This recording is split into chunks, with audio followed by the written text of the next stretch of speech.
영화 파묘가 개봉 32일 만에 1,000만 관객을 달성했습니다.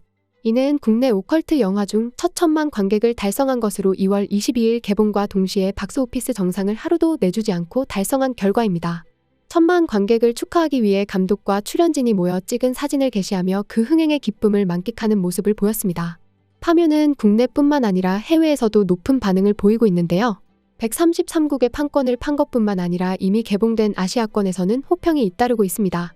인도네시아에서는 지난 20일에 개봉하여 최근 200만 관객을 돌파하였으며 베트남도 최근 150만 관객을 돌파했다는 소식이 전해지고 있습니다.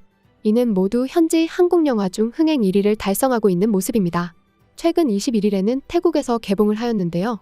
개봉하기 전부터 트레일러를 보며 기대하는 네티즌들의 모습을 볼 수 있었습니다. 아주 좋아 보인다. 이번 21일부터 엑슈마를 볼 수 있겠네요. 이제 한국 관람수가 800만 명을 넘어섰습니다. 올드보이 때부터 최민식의 팬이었다. 이것은 내가 보기에 적절하게 이상해 보입니다. 적어도 이것은 독창적입니다. 대부분의 할리우드 노력에 대해 말할 수 있는 것보다 좀 더 흥미로워 보입니다. 이걸 봐야 해. 개봉일을 기대하던 네티즌들이 있었던 만큼 태국에서 파묘는 네티즌들에게 좋은 반응을 보이고 있는데요. 대본이 너무 좋고 앞으로 무슨 일이 일어날지 계속 따라가고 싶게 만드는데 재미있고 흥미롭고 무섭습니다. 실화를 바탕으로 한 것 같고 방금 읽은 이야기와도 같습니다. 매우 재미있습니다. 겁 없는 사람들은 보기 좋습니다. 저처럼 보기 두려운 분들을 위해 보기가 참 힘든 영화입니다. 이야기하는 것이 재미있습니다. 하지만 아주 주의 깊게 봐야 합니다. 정말 재미있습니다. 저는 한국인이 아니지만 유령영화나 공포영화를 좋아합니다. 그러다 별 기대 없이 보러 갔어요. 그러나 그것은 매우 잘못됐습니다. 배우들이 너무 좋고 연기도 잘하고 주연이 4명뿐이지만 컨트롤도 좋습니다. 매우 재미있습니다. 이름에서 알 수 있듯이 파헤쳐보는 것이 전체 이야기의 핵심입니다. 이야기는 마지막 순간까지 파고 파다가 탄생했지만 아주 잘 끝났다. 영화는 매우 재미있고 잘 만들어졌습니다. 여주인공이 귀신을 소환하는 주문을 외우는 걸 좋아하는데 정말 좋아요. 다른 지방은 들어오지 않네요. 이거 보려고 기다리고 있어요. 나는 이 사람들이 다시 함께 유령과 싸우는 것을 보고 싶습니다. 나는 그것을 보고 싶다. 다른 지방에서는 상영되지 않아서 아쉽지만 특히 이 두 배우를 꼭 보고 싶었어요. 도깨비 시리즈의 김고은과 더 글로리의 이도현 두 배우의 팬이신 분들 추천합니다. 정말 좋습니다. 개인적으로 너무 좋아합니다. 재미있고 잊혀지지 않고 흥미로운 장을 따라가세요. 실물 추천합니다. 방금 시청을 마쳤는데 매우 재미있고 여주인공이 아름답습니다. 재미있습니다. 관객을 겁주거나 불편하게 만들기 위해 농담을 하지 않아도 된다는 점이 정말 마음에 듭니다. 10점 중에 10점. 한 네티즌은 벌써부터 후속작을 기다린다고 말하는데요. 엑슈마는 정말 재미있습니다. 지금 당장 극장에서 볼 수 있기를 바랍니다. 개인적으로 저는 이 작품을 수년 만에 나온 최고의 호러 중 하나라고 생각합니다. 주인공이 너무 잘 쓰여져서 컨저링 세계관과 경쟁할 수 있는 속편이 꼭 나왔으면 좋겠습니다. 저는 이 세계관이 계속 이어지기를 진심으로 원합니다. 이야기 속 역할은 신선하고 예측할 수 없습니다. 2시간이 넘는 시간 동안 끝나지 않았으면 좋겠다. 값싼 공포 영화가 아니라 진정한 분위기로 무섭습니다. 극장에서 꼭 봐야 해요. 이러한 파묘에 대해 태국의 데일리 뉴스에서는 이렇게 영화를 평론하고 있습니다. 파묘의 강점은 탐정 영화와 유령 영화의 완벽한 콜라보레이션 영화다. 컨저링 세계관과 같은 느낌을 주지만 우리 같은 태국 사람들이 유대감을 느끼게 만드는 아시아적 요소가 있습니다. 처음부터 마지막까지 보는 재미가 쏠쏠합니다. 베테랑 최민식과 유해진의 최고의 재능 조합은 영화 내내 시청자들과 잘 어울리고 눈을 사로잡는 후배 스타 김고은과 이도현도 등장한다. 게다가 그들의 연기력도 남다르다. 드림팀이라 할 만큼 네 사람의 연기 케미스트리가 너무 좋다. 대부분의 태국인들은 유령 영화를 꽤 좋아합니다. 그리고 이와 같은 초자연적 스릴러는 이미 존재합니다. 파묘는 분명 우리에게 울려 퍼지게 될 것 같아요. 이야기 내내 흥미진진함을 느끼게 해주는 영화입니다. 나는 거의 눈을 뗄 수 없었다. 2시간 134분이 넘는 영화임에도 결코 지루할 틈이 없다. 거의 전부 땀 흘리게 될 이야기입니다. 짧고 쉽습니다. 가서 시청하세요. 돈 후회하지 않을 것입니다. 이렇게 파묘는 각 배우들의 연기력에 매우 감탄하는 반응을 보이고 있습니다. 고은 씨의 파워가 한몫하는 것 같아요. 어떤 역할이든 잘 소화했다고 말할 수 있어요. 특히 어떤 시리즈의 비하인드 스토리를 본 적이 있다면 그녀의 감성 연기에 반하게 될 것이다. 어떻게 듄을 5배나 능가할 수 있었는지 믿기지 않습니다. 파묘는 제목처럼 그 안에 상징적 요소들을 파헤치는 재미를 관객에게 선사했는데요. 그래서인지 상징적 요소들에 많은 궁금증을 보이고 있습니다. 이러한 궁금증은 한국에 대한 궁금증으로 이어지고 있는데요. 이 영화에는 동아시아의 많은 역사와 신념이 담겨 있습니다. 조금 혼란스러울 수도 있어야 하지만 저는 일본이 2차 세계대전에서 패한 1945년을 가리키는 연구차의 1945년 번호판처럼 사진에 포함된 이스터 에그를 좋아합니다. 주인공이 병실에서 하는 게임은 무엇일까요? 할아버지의 원망은 무엇입니까? 이렇게 해석을 아싸나스로 공유하면서 파묘를 통하여 한일 관계의 역사에 대하여 알리는 계기가 되고 있습니다. 또한 지난 15일 개봉한 베트남에서도 개봉 10일 만에 1,600억 VND의 수익을 내며 엄청난 흥행을 하고 있는데요. 베트남 네티즌들은 이렇게 반응하고 있습니다. 이 영화는 영적인 악마적 요소를 담고 있어 공포영화로 분류된다. 그래서 공포영화처럼 사람들이 기대하는 공포 요소가 없더라도 그래도 공포영화다. 유령이든 잃어버린 영혼이든 공간을 이동할 수 있습니다. 이 영화는 한국인들에게 의미가 있는 영화로 일본이 조국을 점령하고 조국을 죽이고 멸망시켰던 당시의 아픔을 회상하는 역사적 의미가 있어서 베트남 사람들은 가끔 이해하지 못하지만 그렇기 때문에 한국인들은 세세한 부분까지 이해하기 때문에 영화를 느낄 수 있어요. 영화가 너무 좋은데 알면 알수록 2번, 3번 보고 싶은 영화예요. 1592년 일본은 한국을 공격했고 일본은 자신들이 점령한 많은 요새를 아무도 남기지 않고 학살했습니다. 그러므로 일본인에 대한 증오는 정상적인 것입니다. 한국 영화는 항상 일본의 침을 뱉고 싶게 만듭니다. 내가 만나는 한국인마다 일본을 싫어한다고 해요. 마치 우리가 중국을 싫어하는 것처럼 이제 한국은 부유해졌으며 일본이 한국 국민에게 행한 일을 잊지 않았습니다. 매년 항의 시위가 벌어지고 있으며 많은 영화들이 한반도에서 일본인들이 행한 일을 직접적으로 비난하고 있습니다. 베트남에서는 일본이 비교적 짧은 기간 동안 머물렀음에도 불구하고 전반적으로 상당히 잔인한 정책이 많았으나 안타깝게도 지금은 이를 기억하거나 아는 사람이 많지 않습니다. 왜 일본인들이 이 영화를 반일이라고 부르는지 모르겠습니다. 이 영화를 볼 예정이라면 한국이 일본의 식민지였을 때 일본이 한국에 행한 끔찍한 일들을 살펴봐야 합니다. 더욱 즐기실 수 있습니다. 나는 유령이 충분히 무섭다고 생각하지 않지만 소리와 분위기는 무섭습니다. 전반적으로 좋은 영화이고 출연진도 좋고 이야기도 꽤 흥미롭고 이 영화에서 역사를 배웁니다. 영화 파묘가 지난 3월 26일 베트남에서 현지 개봉 10일 만에 200만 관객을 돌파했습니다. 지난달 28일에 먼저 개봉한 인도네시아가 220만 관객을 돌파하며 현지 한국 영화 중 1위의 성적을 달성한 것에 이어 베트남의 관객 수가 무서울 정도의 상승세를 보이며 거의 따라잡을 기세인데요. 베트남에서 단 6일 만에 100만을 돌파하더니 개봉 열흘 만에 200만을 넘었습니다. 인도네시아보다 18일이나 늦게 개봉했는데 관객수 증가폭은 더 큰 상황입니다. 현재 베트남 영화 시장은 많은 변화를 겪고 있는데요. 비록 산업이 시작된 지 10에서 15년 밖에 되지 않았지만 박스오피스 수익은 꾸준히 증가해 팬데믹 이전에도 매년 10%씩 증가했습니다. 오랫동안 영화 산업을 발전시켜온 태국을 베트남이 앞질렀는데요. 지난해 베트남 박스오피스 수익은 총 150개 극장에서 팬데믹 이전 수준의 약 90%에 달했습니다. 베트남은 1억의 인구 중에 청소년이 23%이고 35세 미만이 50%를 차지하는 나라인데요. 극장의 관객도 80%가 29세 미만으로 이들은 헐리우드 영화보다 베트남 영화를 선호하는 경향이 있는데 이번 한국 영화 파묘는 이들의 취향 저격을 제대로 했다고 분석되고 있습니다. 인도네시아와 마찬가지로 영화를 2번 이상 보는 관객들이 늘어나고 있습니다. 지난 26일 기준 파묘는 베트남에서 700만 달러의 수익을 기록했는데요. 이는 하나로 대략 93억에 달하는데요. 이 기록은 베트남에서 상영된 역대 호러 영화 중 흥행 1위의 실적입니다. 그런데 베트남에서는 영화 파묘와 함께 비슷한 영적인 부분을 다루는 호러 영화 2개가 함께 개봉했는데요. 바로 베트남에서 만든 영화 귀신과 태국 영화 생명의 사원이었습니다.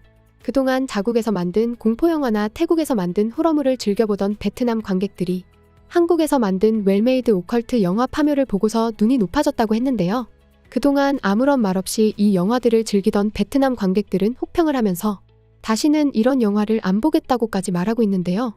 이 놀라운 현상에 대해서 자세히 살펴보겠습니다. 먼저 베트남 현지 언론 꽝리는 지난 26일 베트남 영화가 홈그라운드에서 무너졌다며 파묘의 기록이 자국 제작 영화인 공포영화 귀신의 기록을 갱신했다고 보도했습니다. 그리고 아직도 경쟁자 없이 국내 영화를 압도하고 있다고 말했는데요. 현재 이 영화는 극장에서 경쟁자가 없이 베트남 영화를 압도하고 있다고 표현했습니다. 현지 영화 관계자는 이 영화가 개봉 열흘 만에 200만 장의 티켓을 팔았고 31%의 점유율을 기록했다고 했습니다. 동시에 개봉된 다른 영화에 비해 파묘의 객석 점유율이 훨씬 좋고 티켓 판매량도 월등하다고 했는데요. 박스오피스 2위를 차지한 작품은 쿵푸 팬더 4루 파묘와 큰 차이가 난다고 했습니다. 이 매체는 지난 설에는 베트남 영화마이가 해외 영화들을 압도하며 흥행했던 것과 달리 영화 파묘가 상영되면서 베트남 관객들이 자국 영화를 외면하는 상황을 분석했습니다. 그동안 나오지 않았던 배우들의 연기력이 부족하다는 말까지 나왔는데요. 이를 두고 한국 영화에 나오는 배우들의 훌륭한 연기와 비교된다는 말까지 하고 있는 상황입니다. 또 다른 베트남 매체 라오동투도는 영화 파묘는 베트남 개봉 10일 만에 영화 포럼과 소셜 네트워크에서 빠르게 화제가 되었다고 했습니다.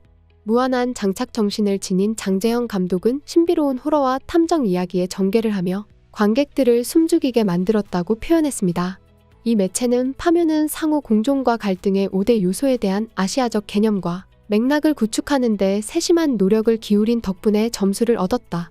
무덤을 파는 과정과 나쁜 땅을 선택하는 것이 집주인의 번영에 영향을 미칠 수 있다는 믿음을 풍수지리학자 김상덕의 대사를 통해 치밀하게 표현했으며 최민식이 인상적이라고 했습니다. 최민식은 깊이 있는 연기로 풍수 고수의 이미지를 성공적으로 그렸고 김고은은 기민하고 예리한 연기로 무당 화림이라는 캐릭터를 신비감 넘치는 캐릭터로 생생하게 구현해냈다고 했죠. 이 매체는 이 기사의 헤드라인에 중국은 한국 영화 열풍의 속수무책이라고 말했는데요. 그동안 베트남 영화에서 중요한 입지를 지닌 중국의 영화를 마치 한국 영화가 밀어낸 것처럼 표현했습니다. 또한 베트남에서 영화 파묘와 함께 개봉된 한 태국 영화는 엄청난 몰매를 맞고 있는데요. 기존의 아시아의 오컬트 영화는 태국이 강국으로 알려져 있었고 베트남 영화 시장에서도 큰 입지를 차지하고 있었습니다. 그런데 같은 시기에 개봉한 태국 공포 영화 생명의 사원이 극악의 평가를 받고 있습니다. 베트남 언론 캔14는 태국 공포 영화 생명의 사원에 대해 존재해서는 안 되는 쓰레기라고 평가받고 있다고 말했는데요. 이 매체는 현재 베트남 박스오피스 1위의 한국 영화 파묘 외에도 공포와 영적인 주제를 활용한 또 다른 영화 생명의 사원이 있다고 했습니다. 그런데 이 영화는 한국의 블록버스트와 정반대로 칭찬할 점을 찾지 못한 채 관객들로부터 혹독한 비난을 받고 있다고 했습니다. 이 매체는 관람객들은 배급사가 어떤 자신감으로 베트남에 가져왔는지 이유를 모르겠다는 반응을 했다고 했는데요. 개봉 전 생명의 사원은 태국에서 가장 무서운 무용수 마누라를 다룬 영화로 홍보됐지만 관객들은 포스터만 봐도 이 영화가 아마도 무해한 코미디 공포 영화일 것이라는 추측이 나왔다고 했죠. 그리고 개봉 후 생명의 사원은 볼만한 코미디 공포 영화도 아니고 대본부터 이미지, 효과, 연기까지 완전히 엉망이라고 호평받았습니다. 또한 영화에서 아이돌의 연기를 보기 위해 극장에 간다고 한다면 그것은 완전히 잘못된 것이라며 생명의 사원은 적어도 베트남에서는 알려지지 않은 출연진을 갖고 있기 때문이라고 했습니다. 처음 보는 젊은 배우들은 베트남 관객으로 하여금 왜 그들이 배우인가를 보고 궁금해하게 만들었다고 했습니다. 생명의 사원을 본 베트남 관람객들은 이런 반응을 보였습니다. 영화 진짜 별로다 얘들아. 요즘 태국 공포영화 퀄리티가 떨어지네. 좋은 영화가 10개 중 하나 정도야. 젠장. 어제 보러 갔었는데 스케일이 파묘의 10분의 1이야. 이해가 안 가. 태국은 공포영화 잘 만들기로 유명한데 이번 영화는 이해가 안 가. 관람하지 마. 이 공포영화 하품나? 봐도 아무 감흥이 없었어. 호기심에 이 태국 영화를 본 베트남 관객들은 한탄하고 있다고 했는데요. 공포영화라는 평판을 갖고 있음에도 불구하고 디테일이 극도로 부족하고 위협적이지 않으며 관객의 인내심을 시험한다고 했습니다. 이외에도 돈과 소중한 시간을 낭비하고 싶지 않아 중간에 나가거나 극장에서 잠들어야 한다는 댓글이 많았습니다. 베트남 라오동은 세계를 뒤흔든 두 명작을 통해 역사영화를 만드는 법이라는 제목의 기사를 보도했는데요. 놀랍게도 이 두 명작은 하나는 오펜하이머고 또 하나는 파묘였습니다. 이 매체는 극장 개봉 당시 파묘는 무덤 옮기기, 강령회, 영혼 소환, 반복되는 장례식 등 정신적 문화와 관련된 많은 관습과 개념을 담고 있는 호러적이고 섬뜩한 작품으로 대대적으로 홍보됐다. 그것은 트릭이라고 했습니다. 이 영화의 대본은 정교하게 구성되고 투자되었으며 이는 작가가 연구 프로젝트로서 문화, 영성, 신도, 불교에 대한 자신의 이해를 표현한 많은 아시아 국가의 영적 문화에 대한 작가의 특별한 이해를 보여준다고 했죠. 다채롭고 시시각각 변화하는 영적 문화와 신비라는 미명 아래 파묘는 여러 시대에 걸쳐 전쟁의 전 기간에 걸쳐 일본과의 전쟁에서 일어난 역사와 사건을 연상시키는 세부사항과 사건들로 촘촘하게 채워져 있다고 했습니다.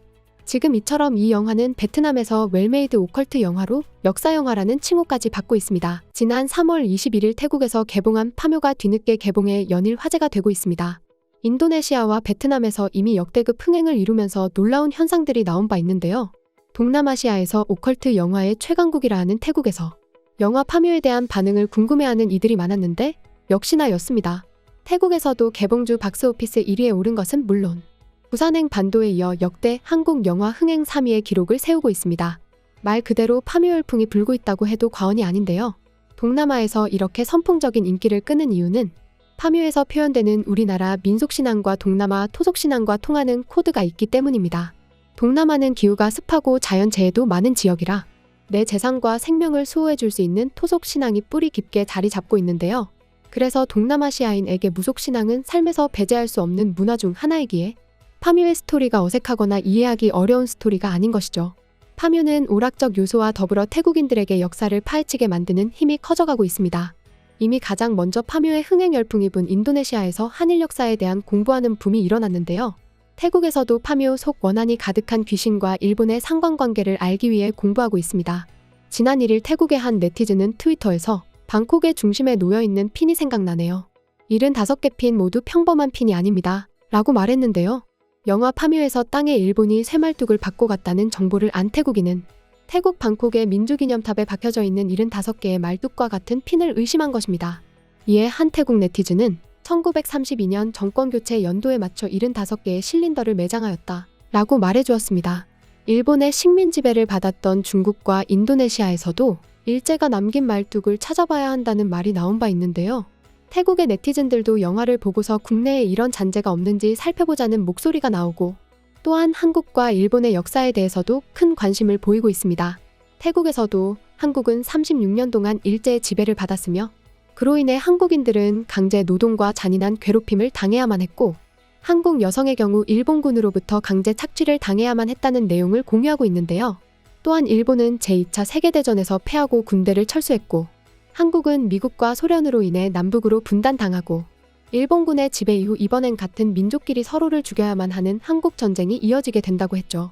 이것이 파묘 속 부유한 사람들을 미국으로 이민시킨 이유 중 하나일 수도 있다는 추측도 나오고 있습니다. 또한 파묘 속 역사적 사실을 인용한 재밌는 요소들이 많이 존재하는데요. 영화 속 숨겨진 역사적 요소를 찾는 재미는 한국을 넘어서 태국에서도 나타나고 있다고 하는데요. 태국인들의 트위터를 보면 파묘로 인한 한국 역사에 관심이 정말 커졌다는 것을 알 수 있습니다. 먼저 태국 현지 뉴스 사이트인 방콕 경제신문 내용에서는 파묘는 여전히 흥미로운 줄거리를 지닌 유령 영화입니다. 그리고 탄탄한 스토리라인 영화를 점점 더 고조시키고 감탄하게 만드는 미스터리의 해결은 우리 같은 외국인들이 다시 한국 역사에 대해 더 많은 정보를 찾아보아야 할 정도로 마음에 갇히게 만드는 방식으로 이어집니다. 시청을 마친 후 영화를 더 깊이 이해하고 싶기 때문입니다. 또 다른 태국 뉴스 사이트인 타이라스에서도 파묘에 관한 기사를 찾아볼 수 있는데요. 많은 사람들이 파묘를 나홍진의 초자연적 사건을 통해 인류의 추악함과 타락을 탐구하는 영화 곡성과 비교하는데 이를 통해 우리는 정부의 나약함과 일본과 한국 사이의 역사를 탐구하게 됩니다. 결국 그 시대의 악마를 스스로 만들어낸 것은 누구였는가? 안타깝게도 엑슈마는 가릴 수 없는 상처가 큰 좋은 영화이다. 영화가 민족주의든 충격적인 역사든 큰 이슈를 포착하려고 하지만 그것을 통제할 수 없을 때 또는 이러한 문제를 실행하는 방법조차 여전히 정확하지 않습니다. 댓글 역시도 파묘로 인한 태국인들이 한국의 역사에 많은 관심이 생겨났다는 것을 보여주고 있습니다. 이런 댓글들이 보이고 있습니다. 한국의 풍경을 보면 호랑이와 비슷해 보입니다. 그리고 북한과 한국의 경계선이 호랑이의 허리 부위가 될 것입니다. 더 깊이 파고들수록 더 깊은 역사를 발견하게 됩니다. 영화 속 병원에서 3명의 여성이 행하는 의식이 무엇인지 아시는 분 없나요? 우리는 한국 의식에 대한 정보를 찾고 있지만 찾을 수 없습니다. 38.3417 128.3289 이 지도에 따르면 정말 구멍이 있는 걸까요? 태국인들이 단순히 일본이 한국을 침략했다 정도의 기본 지식에서 더 나아가 더 많은 공부를 하고 있다는 것을 볼 수 있는 게시글도 있습니다. 국가의 충격적인 역사보다 더 무서운 유령은 없습니다. 늘 나라를 위협하는 귀신. 한국의 유령은 북한도 일본도 아니다. 그래서 왜 한국에서 그렇게 많은 돈을 벌어서 듀니까지 껐고 이렇게 일본 귀신이 국민들에 대한 끊임없는 공포를 불러일으켰는지 놀랍지 않다. 그리고 이야기의 마지막에 나오는 결혼식 장면에서 자신의 위치를 잘 강화합니다. 독일 등 서구와 결합 미국이든 독일이든 한국의 혈통과 서양인이 섞이도록 허용하는 것이 일본에 머무르는 것보다 낫습니다.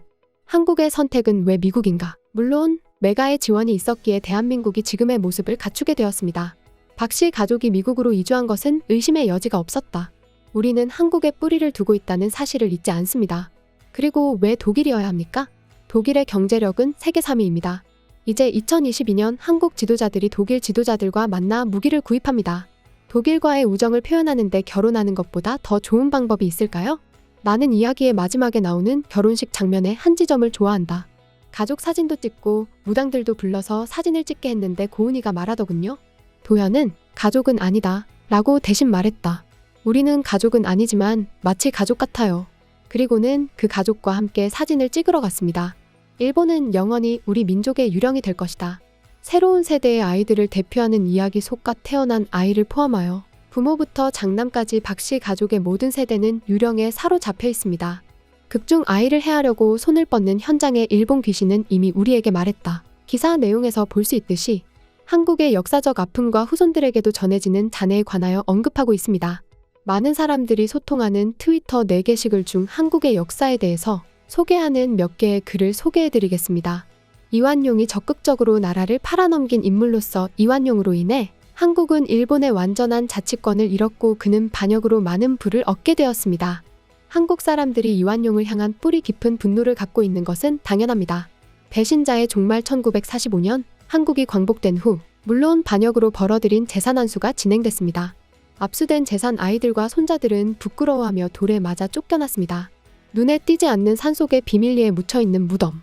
1979년에 발굴되어 불태워졌습니다. 영화 자체에서는 비 오는 날 관을 태우는 것을 통해 영혼은 편히 쉬지 않을 것이라는 메시지를 담고 있습니다. 일본은 임진왜란에서 한국을 함락시키지 못한 것에 분노하고 있다.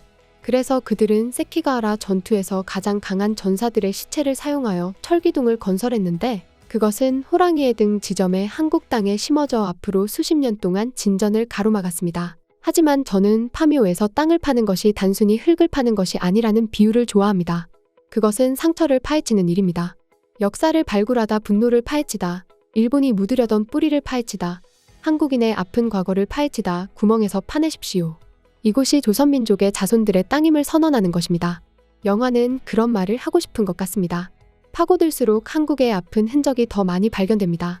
과거부터 현재까지 일본이 했던 일이다. 주인공 사인의 이름 유래? 김상덕, 이화림, 고영근, 윤봉길은 1876년 이후 1945년 독립할 때까지 조선이 주변 강대국의 침략을 받던 시대의 독립운동가 이름이다. 국내에서는 지난 주말에서 박스오피스 1위를 차지하고 있고 동남아시아에서 파묘의 인기는 꺾일 기세가 보이지 않고 있는데요. 특히 베트남과 태국에서 얼마까지 관객이 들지 궁금해하고 있습니다. 영화 파묘는 국내에서 오컬트 장르를 확실히 개척했다는 말을 하고 있는데요. 국내에서는 새로운 장르를 개척했지만 동남아시아에서는 시장의 판세를 바꾸는 무기가 되고 있습니다. 또한 이번 영화 파묘는 한국의 가슴 아픈 역사를 영화적으로 풀어내 현지 영화 팬들에게 역사에 대해서도 공부하게 만들고 있습니다. 지금까지 극적인이었습니다.